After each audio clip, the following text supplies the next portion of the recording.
Praise the lord. ప్రభు అయిన యేసుక్రీస్తు ప్రశస్తమైన నామములో మీ అందరికీ హృదయపూర్వకమైన వందనాలు. మా పరమ యెరూషలేం సంఘ పరిచర్యలను బట్టి మిమ్మల్ందరినీ కూడా పేరు పేరున ప్రేమపూర్వకంగా ప్రార్థన చేస్తూ దేవుని పేరట అందరినీ దేవుని సన్నిధికి ఆహ్వానం తెలియచేస్తున్నాం. మంచిది. ఈ యూట్యూబ్ ఛానల్స్ ద్వారా దేవుని వాక్యాలు వింటున్నటువంటి వారు, మరి న్యూగా కొత్తగా చూసేవారు ఛానల్స్ని సబ్స్క్రైబ్ చేసుకోనండి. అలాగునే ఇతరులకు, మీ ఫ్రెండ్స్, అలాగునే మీ బంధువర్గాలకు దేవుడు మాటలు పంపించండి. ఎందుకంటే దేవుడు వాక్యమునకు ఎంతో బలము, శక్తి ఉన్నది. హృదయములను మార్చగలిగినటువంటి గొప్ప ఆత్మ సంబంధమైనటువంటి కృప మనకు దేవుడు అనుగ్రహించాడు. మంచిది. పరిశుద్ధ గ్రంథములో నుండి మరి కొరింథీయులకు రాసినటువంటి 2 కొరింథీయులకు రాసిన పత్రిక 5వ అధ్యాయము 18వ వచనాన్ని మనం చూద్దాం. సమస్తము దేవుని వలనే ఉన్నవి, అయినను మనలను క్రీస్తు ద్వారా తనతో సమాధానపరచుటకే ఆ సమాధానపరచు పరిశుద్ధాత్మ మీకు అనుగ్రహించను. అదేదనగా దేవుడు వారి అపరాధములను వారి మీద మోపక క్రీస్తునందు లోకమును తనతో సమాధానపరచుకొనుచు ఆ సమాధాన వాక్యము మీకు అప్పగించెను. ఈ వాక్యములో దేవుని సన్నిధిలో మాటలు తెలియజేస్తున్నటువంటి మీరు గమనిస్తే, ఈ మాటల్లో దైవజనుడు పౌలు చెప్తున్నారు, యేసుక్రీస్తు ద్వారా మనకి సమాధానం ఉంది, యేసుక్రీస్తు ద్వారానే మనకు అనుగ్రహించబడి ఉన్నది. అయితే ఆ సమాధాన వాక్యమును మీకు అప్పగించి ఉన్నారు. ఆ సమాధాన కలిగిన వాక్యమును అపరాధములను తొలగించి నిరపరాధులుగా, నిర్దోషులుగా మార్చుచున్నటువంటి మాటలకు మనము లోబడగలిగితే, వాక్యము చెబుతున్నటువంటి మాట, వారు దేవుని యందు గొప్పగా దీవెనలు కాదు, ఆశీర్వాదాలే కాదు, దేవునితో సహవాస సంబంధులుగాను ఆయన నిబంధనగా మార్చబడతారు. కాబట్టి వాక్యం ఇక్కడ చెబుతున్నటువంటి విషయంలో పరిచర్య, దేవుడు సమాధానకరమైనటువంటి పరిచర్యను, అలాగే సమాధానకరమైనటువంటి దేవుని వాక్యాన్ని అప్పగించినప్పుడు మనము ఒకరికొకరము సమాధానము గలవారమై దేవుని వాక్యమును అవలంబించే వారమై ఉన్నప్పుడు దేవుని సన్నిధిలో మనము క్రీస్తులో మనము పాలివారమై ఉంటాం. సామెతల గ్రంథములో మీరు చదివితే 24వ అధ్యాయములో 20వ వచనం ఉంటుంది. దుష్క్రియలు ముందు గతి లేదు, ఇదిగో భక్తిహీనులు దీపము ఆరిపోవును. ఇక్కడ మనం గమనించినట్లయితే భక్తిహీనుల యొక్క దీపము ఆరిపోతున్నది అని రాయబడి ఉంది. దుర్జనులుగా ముందు వారి గతి ఏమవుతుందంటే ఏది కూడా వారికి ఉండదు. మీరు గమనించాలి. అలాగే భక్తిహీనమైనటువంటి వారి యొక్క దీపములు ఆరిపోతాయి. ఎందుకు పదే పదే దేవుడు మాటలు మనకి తెలియచేస్తున్నటువంటి మాట అంటే, ప్రతి మనుష్యుడు కూడా వాక్యం అనేటువంటి సమాధానమైన వాక్యమును మనము అనుసరించి వారిలో ఉన్న భక్తిహీనత కాదు, భక్తి, దేవుని యందు భయభక్తులు కలిగి నడుచుకునటం, తమలో ఉన్నటువంటి దుర్నీతిని విడిచిపెట్టగలిగితే యేసుక్రీస్తు యొక్క ఆయన రక్తము ప్రతి పాపము నుండి పవిత్రపరిచి పరిశుద్ధమైనటువంటి సమాధానము గలవారమై ఉండాలని వాక్యం చెప్తున్నమాట. ఎన్ని చెప్పినా వారు భక్తిహీనతలో ఉండి, ఎన్ని చెప్పినా దుర్నీతిలో ఉన్నప్పుడు వారి గతి అలాగునే ఉండునని చెప్తున్నది. రెండోదేమో వారి దీపములు ఆరిపోతాయి. కాబట్టి ఇదిగో వాక్యం అనేటువంటి సమాధానం అనే వాక్యం మనకి ఇచ్చి, ఇదిగో సమాధానకరమైనటువంటి పరిచర్యలో దేవుడి సన్నిధిలో వారు దుష్టత్వమును విడిచి భక్తిహీనం మారుకోగలిగితే దేవుడు వారిని అంతకంతకు దేవుడు ఆయన ఎన్నో ఆశ్చర్యమైన కార్యాలు వారి జీవితాల్లో జరుగుతాయి. చూద్దాం. మనం మొదటి యోహాను పత్రికలో 2వ అధ్యాయంలో 17వ వచనాన్ని మనం చదివితే, లోకమును దాని ఆశలు గతించిపోవచ్చున్నవి కానీ దేవుని చిత్తము జరిగించువాడే నిరంతరము నిలిచి ఉంటాడు.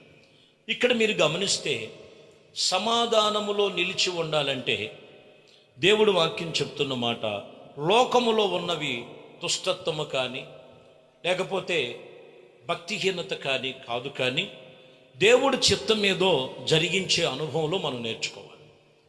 బైబిల్ చెప్తున్నటువంటి మాట, దేవుడు చిత్తము జరిగించువాడు నిరంతరము నిలిచి ఉంటాడు.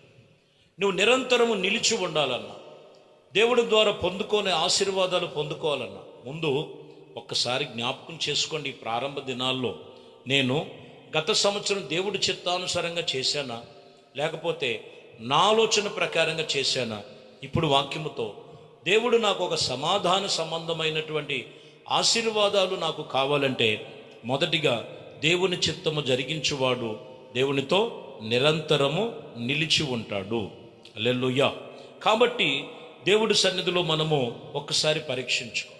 మరొక మాటలో కీర్తన గ్రంథములో 143 కీర్తనలో 10వ వచనం ఉంటుంది, నీవే నా దేవుడవు, నీ చిత్తానుసరముగా ప్రవర్తించుటకు నాకు నేర్పము. దయగలిగినటువంటి నీ ఆత్మ సమభూమి కలిగినటువంటి ప్రదేశములో నన్ను నడిపించును. ఇక్కడ మీరు గమనిస్తే, నీవే నా దేవుడవు, నీ చిత్తానుసరమైనటువంటి ప్రవర్తన నాకు నేర్పించు. ఏవి నేర్చుకోవాలి? దేవుడి యొద్దకు వచ్చి ఏవి నేర్చుకోవాలి? ఏవి నేర్చుకుంటున్నా? ఏవి నేర్చుకుంటే బాగుపడతారు? ఏవి నేర్చుకుంటే ఆశీర్వదించబడతారు? ఏవి నేర్చుకుంటే దేవుడితో నిబంధన కలిగి ఉంటారు అనేది మీరు గమనిస్తే, ఇదిగో దేవా నా దేవుడవు నీవే, నీ చిత్తానుసరంగా ప్రవర్తించడానికి నాకు నేర్పించు. ఇదిగో నీ ఆత్మ సమభూమి కలిగినటువంటి ప్రదేశములో నీ ఆత్మ చేత నన్ను నడిపించమని భక్తుడు కోరుతున్నాడండి. గత జరిగిన దినాలలో ఖచ్చితంగా ధైర్యముగా, ప్రభువా నీ చిత్తానుసరంగా నన్ను నడిచాను అని చెప్పగలిగిన ధైర్యం ఉందా? కాబట్టి వాక్యం చెప్తున్న మాట, ఇక మీదట నీవే నా దేవుడవు, నీ చిత్తానుసరంగా ప్రవర్తించేటువంటి ప్రవర్తన నాకు నేర్పించు అను. సమభూమి కలిగినటువంటి దేశములో దేవుడు ఆయన ఆత్మ చేత నేను నడిపించి ఆయన కృపలో నేను భద్రపరుస్తాడు. అపోస్తుల కార్యములలో 13వ అధ్యాయం 22లో మనం చూస్తే దావీదును గురించి ఇక్కడ చక్కని మాటలు రాయబడి ఉన్నాయి.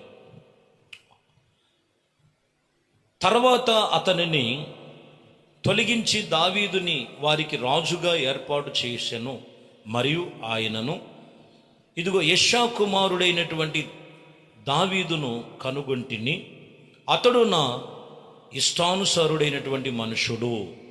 చూడండి, దావీదు ఏమై ఉన్నాడంటే దేవుడి దృష్టిలో అంతకుముందు మొదటి రాజేమో సౌలుగా ఉన్నారు. సౌలు దేవుడి చిత్తానుసారంగా నడిపించలేదు, దేవుడి ఇష్టానుసారంగా నడుచుకోలేదు. తర్వాత ఇక్కడ చెప్తున్నటువంటి మాట, యెషయా కుమారులో ఒక కుమారుని నేను కనుగొన్నాను. ఈ దావీదు ఎవరనంటే వాక్యం చెప్తున్న మాట, నా ఇష్టానుసారుడైనటువంటి మనుషుడు, అతడు నా ఉద్దేశములు నెరవేర్చునని చెప్పాను. అతని గురించి సాక్ష్యం చెప్తున్నారు ఇక్కడ. ఈరోజు నీ జీవితములో, నీ కుటుంబములో, నీ వ్యాపార శైలిలో, నువ్వు చేస్తున్నటువంటి కుటుంబ ఏదైతే అది పని కావచ్చు, ఉద్యోగం కావచ్చు, వ్యాపారం కావచ్చు, పిల్లల యొక్క అనేకమైనటువంటి మరి రంగాలలో ఆశీర్వాదముగా దీవెనకరంగా ఒక దేవునితో నిబంధన గలవారై మలుచుకోవాలండి.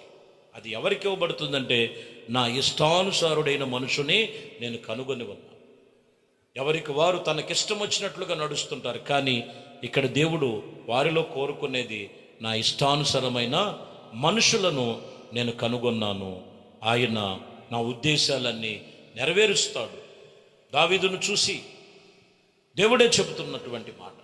ఈరోజు దేవుని వాక్యం వింటున్న ప్రియమైన దేవుని బిడ్డలారా, ఒకటి, దేవుని చిత్తానుసారముగా నడిచే నిబంధనను తీర్మానం చేసుకో.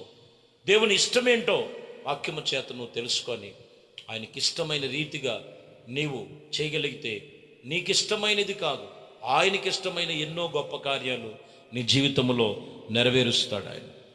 ఎజ్రా గ్రంథములో 10వ అధ్యాయం 11వ వచనములో, కాబట్టి ఇప్పుడు మీ పితరుల యొక్క దేవుడైన యెహోవా ఎదుట మా పాపములు ఒప్పుకొని ఆయన చిత్తానుసారముగా నడుచుకున్నటకు సిద్ధపడు. దేవుడి సందులో సిద్ధపడాలి. ఏమంటున్నాడంటే, ఇదిగో దేవుడైన యెహోవా ఎదుట మా పాపములు ఒప్పుకొని ఆయన చిత్తానుసరముగా నడుచుకున్నటకు మమ్మల్ని సిద్ధపరచునాయన. ఏం ఒప్పుకోవాలండి దేవుడి దగ్గర? ఏ పాపము లోపము లేనిటువంటి శాపములుగా ఉన్నవి కాబట్టి వాటిని విడిచిపెట్టగలిగితే వాక్యము చెప్తున్నటువంటి మాట, వారిని ఇదిగో దేవుడు ఒక పాత్రలుగా ఈ నూతన సంవత్సరంలో నూతనమైన కార్యాలతో నువ్వు అడుగు దానికంటే, అడుగే వాటికంటే, ఊహించే వాటికంటే అత్యధికంగా చేయబడాలంటే, ఒకటి దేవుడు చిత్తానుసారంగా నడవాలి, రెండు దేవునికి ఇష్టమైన వ్యక్తిగా నువ్వు మలచబడాలి, మూడో విషయంలోకి వచ్చాలకే ఏ లోపము లేకుండా ఎప్పటికప్పుడు దేవుని ఎదుట నువ్వు సరిచేయబడగలిగిన అనుభవాల్లో నువ్వు నడుచుకోగలిగితే ఆయన ఆత్మ కలిగిన సమభూమిలో నిన్ను, నీ కుటుంబాన్ని నడిపించి సంఘమును సహవాసములో దేవుడు అన్ని విషయాల్లో నిన్ను ఆదుకొని హత్తుకొని ఆయన కృపలో నిన్ను భద్రపరిచి నడిపించబడునుగాక. ఆమేన్. ప్రార్థన. పరిశుద్ధుడా, ప్రేమ కలిగిన తండ్రి, దయగలిగిన మా ప్రభువా, మీ ఘనమైన శ్రేష్టమైన పరిశుద్ధ నామమును బట్టి స్తోత్రాలు చెల్లిస్తున్నాం.